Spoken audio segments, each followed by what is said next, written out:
think the take home message from all of this is really that it's to take a deep breath, and there's sometimes is a technical correct answer, but there's always a slightly easier process. So yes, you can file an E3, a secondary E3 separately from the first one you've got. You can do the family separate from the principal's E3 appointment.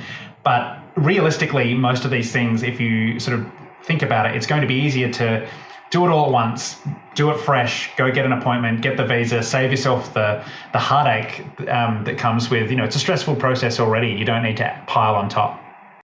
That's absolutely right. And, there's the law, there's the rules, there's the regulations, and then there's just sort of reality, day-to-day life.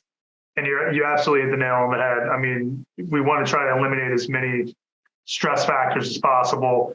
And so there's usually an easier way to do it. And we always want people to do it, in the way that's just sort of the most convenient. Awesome. And if people have questions, can they reach out to you and Lightman Law Firm? Like if they've, want to get in touch and sort of ask the preliminary questions before sort of taking you on as a lawyer, or what's the process there? Yeah, absolutely. I mean, we always love talking to people, meeting people, and any questions from, related to this video, anything we went over, I'd be happy to hear from you. And also, even if it's not an E3, even if it's any other type of immigration question or situation, we'd love to hear from you and be happy to answer questions. Awesome. And I think sort of the last take home is, even though I spend a lot of my time researching and writing about these kinds of issues, I am not an immigration attorney. I make it very clear every single time I write anything on this kind of topic, I'm not an immigration attorney.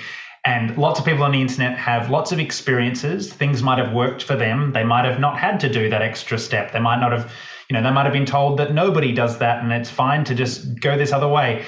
They are not immigration attorneys. The best thing you can do is go get personal advice from someone like yourself, Matt. Talk to someone, and actually, yes, there might sometimes be a requirement to pay for a consult because you've got a very complicated issue, but it's going to mean that the advice is actually catered to you and not generic advice on the internet. That's a great point. Especially when like we already kind of went over here.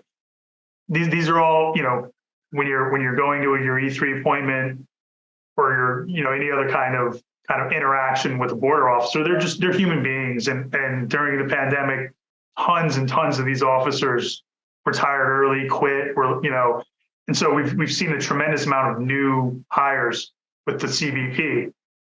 And they're new and they're being trained. And so things happen, like you mentioned, things might have kind of got by, and the inverse is true. Like maybe there are things where an officer says, oh, you need to do that, or you should have done this. And they're wrong. Like officers are wrong all the time. And you're right. It's better to kind of know really what the way it's supposed to work before going into these kinds of situations.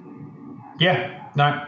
Matt, thank you very much again. Thank you for all of your help and all of the people that you've helped over the past few years and months. It's been very, very helpful knowing that there's people out there that can actually answer the questions properly. It's my pleasure. And thank you for everything that you do. I share your website definitely more than any other website when clients reach out to us, unless they came to us from you, of course, and they already know. But if they didn't, then your sort of the data on your website is one of the first resources that I share. So thank you.